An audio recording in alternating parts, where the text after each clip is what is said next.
जीवन्मुक्तिप्रदं देवं क्षमापूर्णं जगद्गुरुं वन्दे परमहंसाख्यं नित्यानन्दाय स्वागतम् आनन्दानुभवास्वादं सर्वरोगनिवारकं वन्दे पापविनाशक्तं नित्यानन्दाय स्वागतम् नित्यमुक्तं निर्विकल्पं ध्यानलोकप्रदीपकं वन्दे शान्तमयं बन्धं नित्यानन्दाय स्वागतम्. பரமஹம்ச நித்யானந்தர் ஓர் வாழும் அவதார புருஷர். பிறப்பிலிருந்தே ஞானத்தை, ஞான சக்தியை வெளிப்படுத்திய பிறவி யோகி. 500க்கும் மேற்பட்ட புத்தகங்களை 27 மொழிகளில் அருளிய எழுத்தாளர். 8000 மணி நேரத்திற்கும் மேல் ஞான கருத்துக்களை மொழிந்துள்ள அரிய பேச்சாளர். ஆயிரக்கணக்கானவர்களுக்கு உணவு, மருத்துவம், கல்வி, ஆன்மீகம் போன்ற துறைகளில் ஒப்பற்ற சேவை செய்து வரும் சமூக சேவகர். லட்சக்கணக்கானவர்களுக்கு தலைவலி முதல் கேன்சர் வரை தனது தியான சக்தியால் தீர்த்து வைத்த தியான சிகிச்சையாளர். லட்சக்கணக்கான மக்களுக்கு உடல் நலம், மனவளம் ஆகியவற்றிற்கான கிரியைகளை வகுத்து தரும் கிரியா யோகி. கோடிக்கணக்கான மக்களுக்கு வாழ்வியல் பிரச்சனைகளுக்கான தீர்வுகளை தந்த வாழும் ஞானி. 151 நாடுகளில் தியான மையங்களோடும் 40க்கும் மேற்பட்ட நாடுகளில் ஆசிரம கிளைகளோடும் நடந்து வரும் உலகளாவிய நித்யானந்த தியானபீட ஆன்மீக இயக்கத்தின் நிறுவனர். 1 கோடிக்கும் மேற்பட்ட சீடர்களால் ஆத்மார்த்தமாக பின்பற்றப்படும் ஞான குரு. தீட்சையின் மூலம் சக்தி பரிமாற்றத்தை நிகழ்த்தும் அவதார சக்தி. பாரம்பரிய யோக கலையை ஆயிரக்கணக்கான யோக மையங்கள் மூலம் உலகமெங்கும் எடுத்துச் சென்ற நவீன கால யோகி. லட்சக்கணக்கான மக்களுக்கு குண்டலினி சக்தியை உயிர்ப்பித்து அஷ்ட சித்திகளை அருளும் அஷ்டமா சித்திதாயகன். உலகம் முழுவதும் வைதீக ஆலயங்களை அமைத்து வேத கலாச்சாரத்திற்கு மறுமலர்ச்சி அளித்த ஆன்மீக சுடர். லட்சக்கணக்கான இளைஞர்களின் எதிர்காலத்திற்கு வழிகாட்டியாய் திகழும் ஒரே இளம் குரு. உலகிலேயே இணையதளத்தின் மூலம் அதிகமாக பார்க்கப்படும் ஆன்மீக குரு. அரசியல் துறையிலும் ஊடகத்துறையிலும் ஊடுருவி இருக்கும் நாத்திக ரவுடி கும்பல்களால் தொடுக்கப்பட்ட மத தாக்குதலையும் தாண்டி ஒப்பற்று ஒளிரும் ஆன்மீக ஒளி. அசைக்க இயலாத, என்றென்றும் நிலைத்திருக்கும் ஞான கல்ப விருட்சம். आनन्दानुभवास्वादं सर्वरोगनिवारकं वन्दे पापविनाशक्तं नित्यानन्दाय स्वागतम् नित्यमुक्तं निर्विकल्पं ध्यानलोकप्रदीपकं वन्दे शान्तमयं बन्धं नित्यानन्दाय स्वागतम् आनन्दगन्धसञ्चारं सर्वोपाधिविनिर्मुक्तं वन्दे ज्ञानालयं नाथं नित्यानन्दाय स्वागतम्.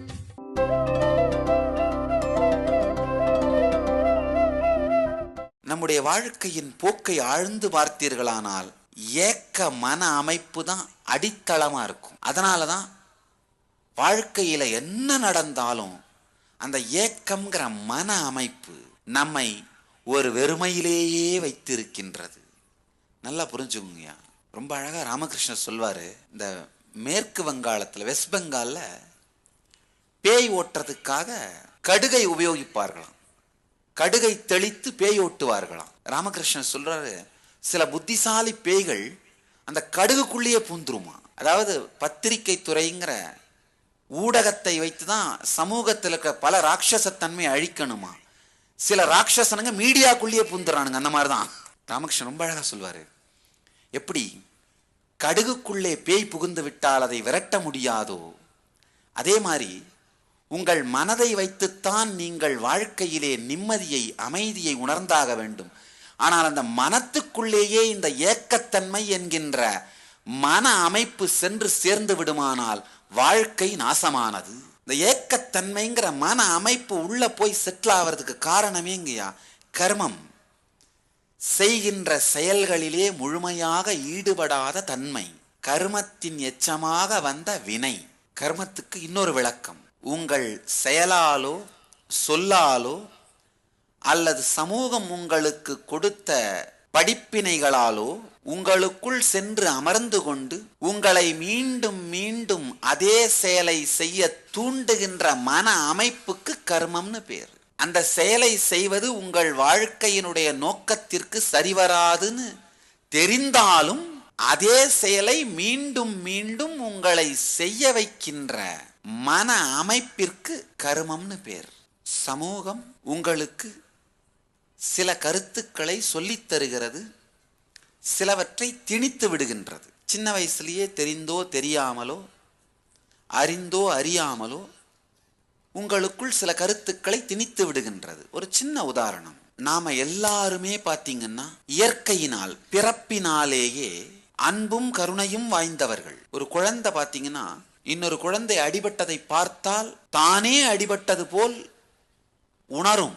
அதனால தான் இன்னொரு குழந்தை அடிபட்டா இதுவும் அழ ஆரம்பிச்சிடும். அதே மாதிரி உங்கள் குழந்தைக்கு ஜஸ்ட் ஒரு பேக்கெட் பிஸ்கட் பேக்கெட்டை கையில் கொடுங்க, வாங்கின உடனே இது என்ன பண்ணும்?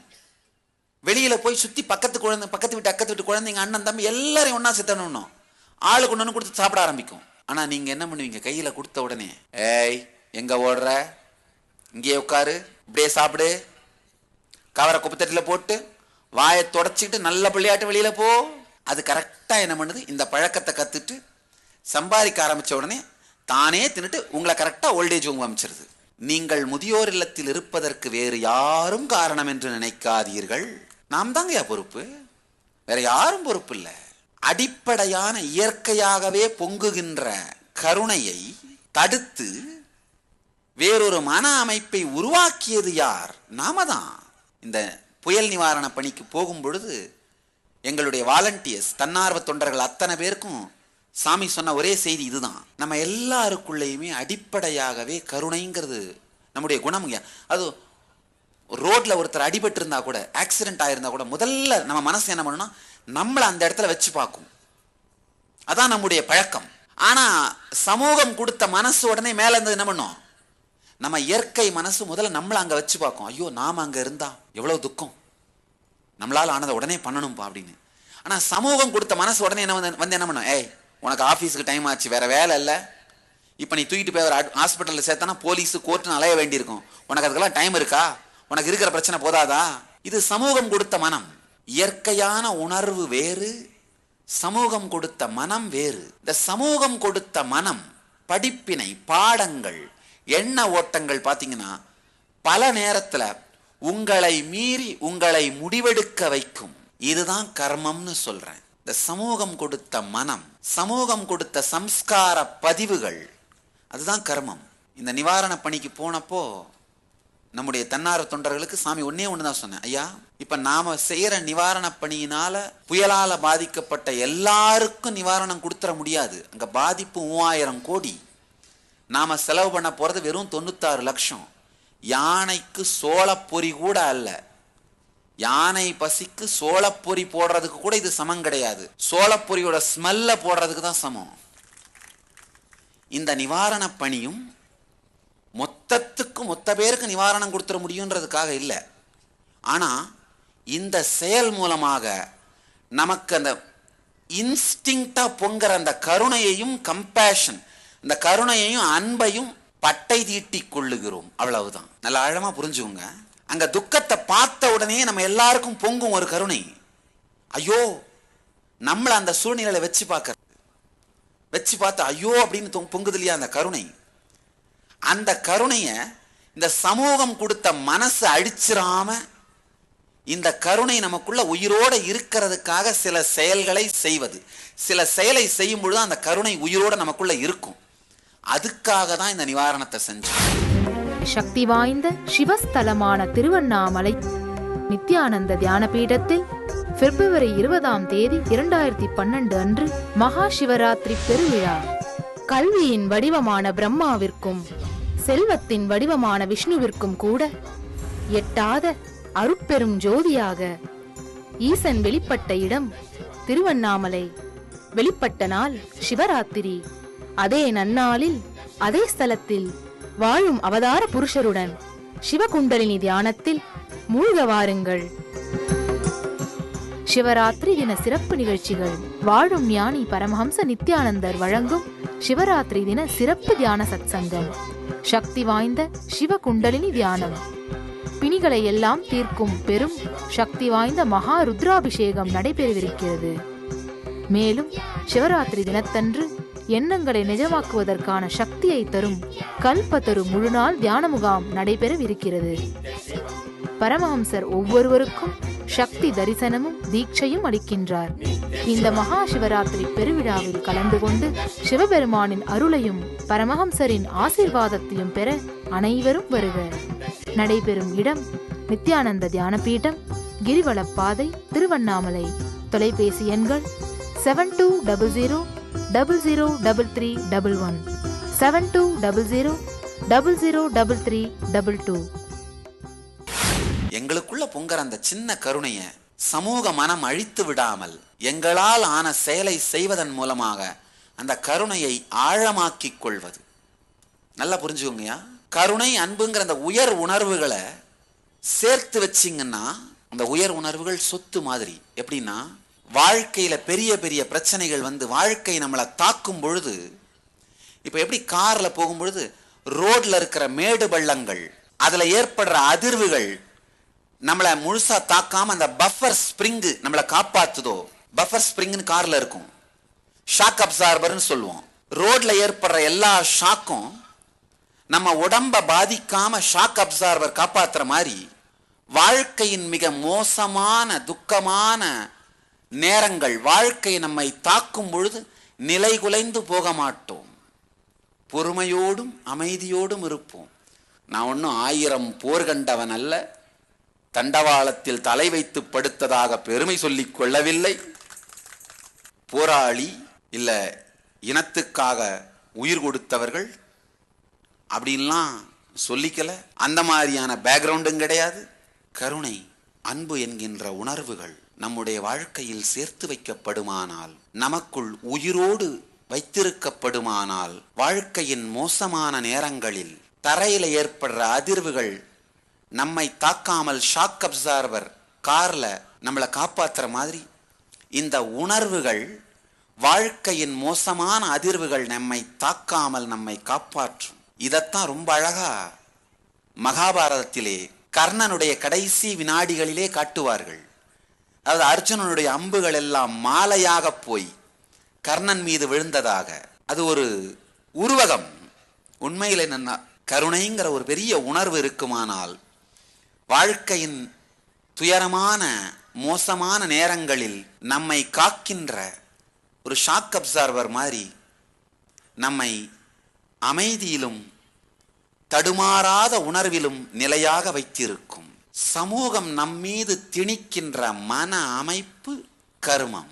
ஒவ்வொரு வினாடியும் நீங்கள் முடிவெடுக்கிறது உங்களுடைய இயற்கையான உணர்விலிருந்து முடிவெடுக்கிறீர்களா, அல்லது சமூகம் திணித்த சம்ஸ்கார மன அமைப்பிலிருந்து முடிவெடுக்கிறீர்களா என்பதை யோசியுங்கள். உங்களுடைய இயற்கையான உணர்வு சார்ந்து தொடர்ந்து முடிவுகளை எடுத்து நீங்கள் வாழ்வீர்களானால் நீங்கள் ஜீவன் முக்தர்கள். ஒரு நாளைக்கு 100 முடிவு எடுக்கிறீங்கன்னா ஒரு 60 முடிவாவது உங்களுடைய இயற்கையான உணர்வு சார்ந்து எடுத்தீர்களானாலேயே நீங்கள் ஜீவன் முக்த பாதையில் வாழத் துவங்கிவிட்டீர்கள். உங்கள் வாழ்க்கையின் கர்மங்கள் கரைய துவங்கிவிட்டது. அப்படி இல்லாம சமூகம் கொடுத்த சம்ஸ்கார பதிவு சார்ந்து நீங்கள் முடிவெடுத்து கொண்டிருந்தால் வாழ்க்கையில் மேலும் மேலும் கர்மத்தை சேர்த்து கொண்டே செல்லுகின்றீர்கள். வாழ்க்கையில 2 விதமான வாழ்க்கை உண்டுங்க. பிரவிற்த்தி மார்க்கம், நிவிருத்தி மார்க்கம். நீங்க தினந்தோறும் எடுக்கிற முடிவுகள் 100 முடிவுகள்னா 100ல் 50க்கும் மேலான முடிவுகள் உங்களுடைய சமூகம் கற்றுக் கொடுத்த மன அமைப்பை சார்ந்து எடுப்பீர்களானால் அது பிரவிற்த்தி மார்க்கம், கர்மத்தை மேலும் மேலும் சேர்த்து கொள்ளுகின்ற வழி, சவமாகும் வழி. 50க்கும் மேற்பட்ட முடிவுகள் உங்களுடைய இயற்கை உணர்வு சார்ந்து சத்துவகுணம் சார்ந்து எடுக்கிறீர்கள் என்றால் நீங்கள் நிவிருத்தி மார்க்கத்தில் சென்று கொண்டிருக்கிறீர்கள். அப்படின்னா கர்மத்தை கரைக்கும் வழி, சிவமாகும் வழி. சவமாகும் வழி வேண்டுமா அல்லது சிவமாகும் வழி வேண்டுமா என்று நீங்கள் தான் முடிவு செய்ய வேண்டும். இரண்டுமே உங்கள் முன் திறந்து கிடக்கின்றது. சவமாய் சுடுகாட்டுக்கும் செல்லலாம், சிவமாய் மாறி சுடுகாட்டுக்கும் செல்லலாம். 2 சுடுகாட்டில் தான் வாசம் பண்ணுது. சவமும் சுடுகாட்டில் தான் இருக்கிறது, சிவமும் சுடுகாட்டில் தான் எடுக்கின்றது. இங்கிலீஷ் ரொம்ப அழகான ஒரு பழமொழி. சர்ச்சுக்கு நீயாவே போப்பா, 4 பேர் தூக்கிட்டு போற வரைக்கும் வெயிட் பண்ணாதன்னு சொல்லுவாங்க. அது செத்து 4 பேர் தூக்கிட்டு போற வரைக்கும் வெயிட் பண்ணாத, நீயாவே போன்னு சொல்லுவார்கள். சிவமாக மாறி, அதாவது எப்படியா இருந்தாலும் சுடுகாட்டுக்கு போய்த்தான் ஆகணும் நம்ம எல்லாரும் ஒரு நாள். அது போறதுக்குள்ள நிவிருத்தி மார்க்கத்தில் போனோம்னா சிவமாக மாறி சுடுகாட்டுக்கு போகலாம், இல்லைன்னா சவமாக மாறித்தான் சுடுகாட்டுக்கு போவோம். சுடுகாட்டுக்கு போறதுக்குள்ள சிவமாக மாறி இருப்பதா சவமாக போவதா என்பதை நாம் தான் முடிவு செய்ய வேண்டும். இந்த கர்மம், இந்த மொத்த சத்சங்கத்தினுடைய சாரத்தையும் இப்பொழுது விளக்குகின்றேன். கர்மம் அப்படிங்கிறத பல்வேறு நிலைகளில் பல்வேறு விளக்கங்களின் மூலமாக உங்கள் முன் திறந்து வைத்தேன். இப்ப இந்த கர்மம் அழியறதுக்கான வழி என்ன? 3 வழிகள். ஒன்று, உங்களுடைய ஒவ்வொரு செயலையும் இந்த கர்ம சக்கரத்தில் மேலும் மேலும் சிக்கிக்கொள்ளாதவாறு அமைத்துக் கொள்ளுதல். நீங்க எடுக்கிற எல்லா முடிவுகளுமே உங்களுடைய ஞான உணர்வு சார்ந்து, தெளிவு சார்ந்து, உங்களுடைய சுயமான இயற்கை உணர்வு சார்ந்து முடிவை எடுத்தல். சமூகம் உங்களுக்கு கற்றுக் கொடுத்த, சமூகம் உங்கள் மீது திணித்த மன அமைப்பு சாராது உங்கள் இயற்கை உணர்வு சார்ந்த முடிவுகளாகவே எடுத்தல். இது முதல் வழி. 2வது, தினந்தோறும் ஒரு 20 நிமிடமாவது கர்மங்களை தாண்டி உங்களுடைய அகங்காரமும் மமகாரமும் இயங்காமல் அமைதியோடு உங்களுக்குள் அமர்தல். அததான் சாமி தியானம்னு சொல்றேன்.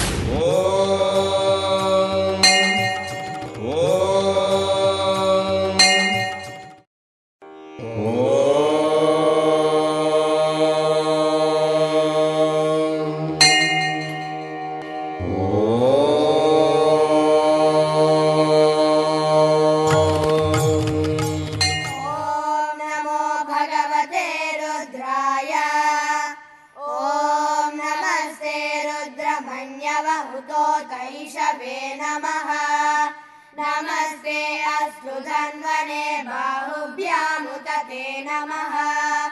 या तैषु शिवतमा शिवं बभूव ते धनुः शिवा शरव्याया तव तया नो रुद्रमृडया। या ते रुद्र शिवा तनूरघोरा पापकाशिनी तया नस्तनुभाषन्त. ஒரு 20 நிமிஷம் மட்டும் அமைதியா உட்கார்ந்தீங்கன்னா கூட போதுங்கய்யா. அப்ப அதுனா இதுவே மனப்பழக்கமாக மாறிவிடும். எப்படி கெட்டது மனப்பழக்கமாக மாறுகிறோ அதே மாதிரி நல்லதும் மனப்பழக்கமாக மாறிவிடும். நல்லது மனப்பழக்கமாக மாறிடுச்சுன்னா உங்களுடைய வாழ்க்கையை அது மேம்படுத்தி விடும். 20 நிமிடம் எப்படி சாமி சும்மா உட்கார்றது? அது என்ன சாதாரண வேலையா? சாத்தியம், நிச்சயமாக சாத்தியம். உங்களுடைய மனப்பதிவுகள் சம்ஸ்காரங்களை எடுத்தெறிந்து விட்டு எளிமையான சில தியான முறைகளை கற்றுக்கொள்வதன் மூலமாக உங்களுக்குள் அமர்ந்து ஒரு வெறும் 20 நிமிடம் அமர்ந்து தியானம் செய்வது சாத்தியம். ஏதாவது ஒரு தியான முகாமில் கலந்துக்குங்க. ஒவ்வொரு பௌர்ணமியும் இங்கே தியான முகாம் நடத்துகிறோம். இல்லை வருகிற ஜனவரி 25, 26, 27, 28 4 நாட்கள் தியான முகாம் நடத்துகிறோம். ஏதாவது ஒரு தியான முகாமில் கலந்துக்கோங்க. ஒரு 20 நிமிடம் மட்டும் தியானம் செய்ய பழகுங்கள். அடுத்து நமக்குள்ள வர்ற எண்ணம், தியான முகாமுக்கு ஏன் சாமி பணம் வாங்குறீங்க? இல்லை உங்களுக்கு வர்ற கேள்வி இயற்கையாக வர்ற கேள்வி. அதனால தான் நானே அதுக்கு பதில் சொல்லிடுறேன். ஐயா, அந்த காலத்தில் ஒரு ஞானியும் அவதார புருஷனும் வந்தான்னா அவன் மக்களுக்கு செய்கின்ற சேவைகளுக்கு தேவையான இந்த இன்ஃப்ராஸ்ட்ரக்சர், ஒரு ஆசிரமம் அல்லது வருகிற மக்களுக்கு உணவு, அந்த தேவைகளை எல்லாம் அரசனே கவனித்து செஞ்சு கொடுத்துருவாங்கய்யா. அரசனே செஞ்சு கொடுத்துருவான். அதனால் ஞானிகளுக்கும் அவதார புருஷர்களுக்கும் பணம் தேவைப்படலை. இப்போ யார் அரசர்கள்? நீங்க தான். அரசாளுகின்ற உரிமையை எடுத்துக்கொண்ட நீங்கள் ஞானிகளை பார்த்து கொள்ள வேண்டிய கடமையையும் செய்யுங்கள். அரசாளுறவங்க நீங்க தானங்க, ஜனநாயகம் தானே. அரசாளுகின்ற உரிமையை எடுத்துக்கொண்ட நீங்கள் ஞானிகளை பார்த்து கொள்ளுகின்ற கடமையையும் செய்யுங்கள். இன்னொன்னுங்கய்யா, இந்த சில ரவுடி ஆளுங்களை அரசால விடாம நீங்க தடுத்திருந்தாலாவது பரவாயில்ல, சில ரவுடிகளை வேற பவர் கொடுத்து விட்டுறீங்களா? அந்த ரவுடிங்க தொந்தரவுல தான் எங்களை காப்பாத்திக்கிறதையே எங்களுக்கு பணம் தேவைப்படுதுங்க. நான் என்னையா பண்றது? அதான் இப்ப பிரச்சனையா போச்சு. சில பேர் எங்கிட்ட வந்து கேட்கறது உண்டு, சாமி நான் என்கிட்ட பணம் இல்லை, தியான முகாமுக்கு வரணும் அப்படின்னு. ஃபஸ்ட்டு கேள்வி தான் கேட்பேன், ஐயா நீங்கள் வந்து டீ டோட்டலரா, அதாவது தண்ணி அடிக்கிற பழக்கம் இல்லாதவரா? இல்லை சாமி, அது பழக்கம் இருக்குது, அதை உடனும் தான் வரணும்னு நினைக்கிறேன். டாஸ்மாகில் போய் நான் ஏழை, எனக்கு ஃப்ரீயாக கொடுங்கன்னு கேட்குறீங்களா? இல்லை தானே? நான் தான் சொன்னேன். நான் ஐயா நீங்கள் எப்போ டாஸ்மாகில் போய் ஃப்ரீயாக கேட்குறது இல்லையா? கேட்குறது இல்லையே. அங்கே எப்படியும் வாரத்துக்கு 2000 3000 செலவு பண்ணிடுறீங்க இல்லையா? அப்படின்னும் போது ஒரு மெடிடேஷன் கற்றுக்கிறதுக்கு, ஒரு தியான வகுப்புக்காக ஏன் உங்களால் ஒரு 1000 2000 செலவு பண்ண முடியாது? பிரச்சனை வேற ஒன்றும் இல்லைங்க. பல தரம் நானும் ஃப்ரீயாக கொடுத்தேங்கய்யா. ஃப்ரீயாக தான் கிளாஸ் எடுத்துகிட்டு இருந்தேன், பல தரம் எடுத்துகிட்டு இருந்தேன். ஆனால் பேக்கெட்டை திறக்கிற வரைக்கும் மக்கள் இதயத்தை திறக்க மாட்டேங்கிறாங்க. இது உண்மை ஐயா. ஃப்ரீயாக கற்றுக் கொடுத்தேன்னா ஒரு அரை மணி நேரம் உட்காந்து கேட்கறது, ஒரு அரை மணி நேரம் கழிச்சு நல்லா தான் பேசுறாரு, நமக்கு தான் புரிய மாட்டேங்குது. இன்னொரு அரை மணி நேரம் கழிச்சு என்ன பக்கத்தில் இருக்க தட்டி விட்டா, ஐயா நீங்கள் கேளுங்க, என்னையே தொந்தரவு பண்ணுறீங்க, நான் அப்படியே தியானம் பண்ணிக்கிட்டே கேட்குறேன்.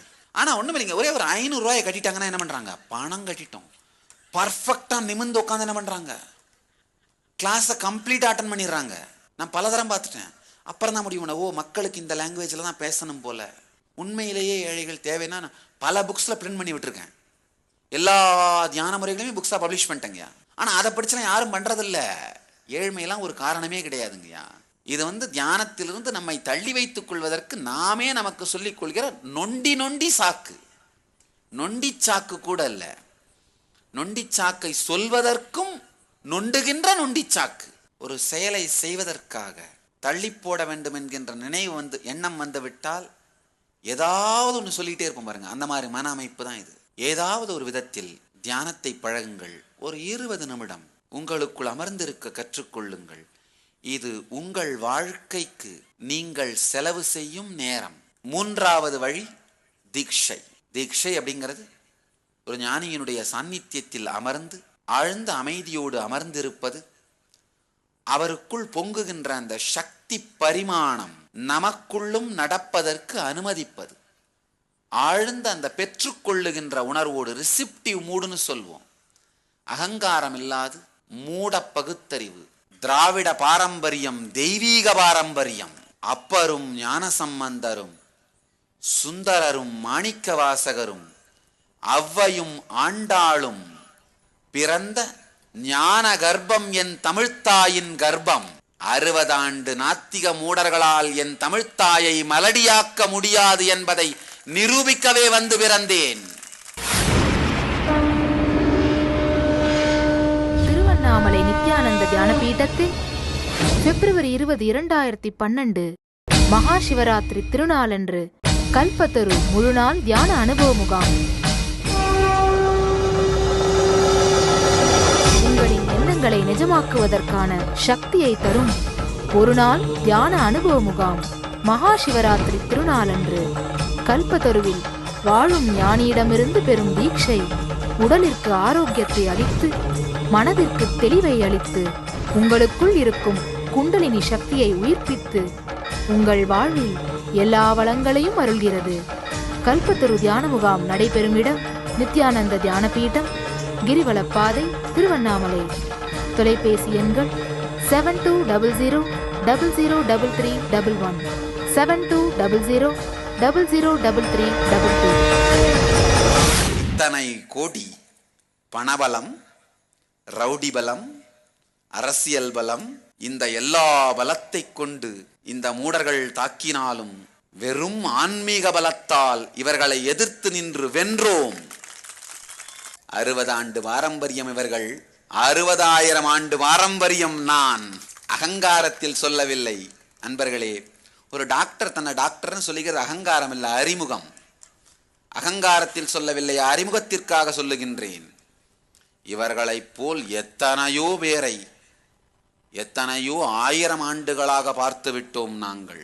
கஜினி முகமது போன்ற கொடூரர்கள் 17 முறை அழித்த பிறகும் மீண்டும் எழுந்து நிற்கும் ஆலயங்கள் தான் எங்கள் வாழ்க்கை முறை. இந்த மூடர்கள் ஒரு முறை அழித்தால் ஞானபீடம் அழிந்து விடுமா என்ன? அவர்களை அழித்து எழுந்து நிற்கும். கொசு ஒன்று தீபத்தை தின்று முடிக்க நினைத்ததாம். ஈக்களும் எறும்புகளும் சேர்ந்து திருவண்ணாமலை தீபத்தை தின்று முடிக்க நினைத்ததாம். வாழையடி வாழையென வாழும் ஞானிகளும் அவதார புருஷர்களும் தொடர்ந்து தோன்றிக் கொண்டிருக்கும் தெய்வீக பாரம்பரியம் நம் திராவிட பாரம்பரியம். தமிழ்நாட்டு இளைஞர்களே, விழித்து கொள்ளுங்கள். நமது உடனடி தேவை மீண்டும் விவேகானந்தர்களும் ஞானசம்பந்தர்களும் மாணிக்கவாசகர்களும் சுந்தரர்களும் அவ்வையும் ஆண்டாளும் உருவாக வேண்டும். அவர்கள் எங்கிருந்தோ பிறந்து விட மாட்டார்கள். உங்களுக்குள் தான் பிறக்க வேண்டும். உங்களுக்குள் தான் அவர்கள் மலர வேண்டும். தமிழ்நாட்டு இளைஞர்களே, உங்கள் வாழ்க்கையை ரசிகர் மன்ற கொடிகள் கட்டி, ஜாதி சங்கங்களின் கொடிகள் பிடித்து, கட்சி கொடிகளை கட்டி வீணடித்தது போதும். புறப்படுங்கள். வீரக்காவிக்கொடி பறக்கவிட்டு வாழ்க்கையை தியாகம் செய்து சமூகத்திற்கு சேவை செய்வோம்.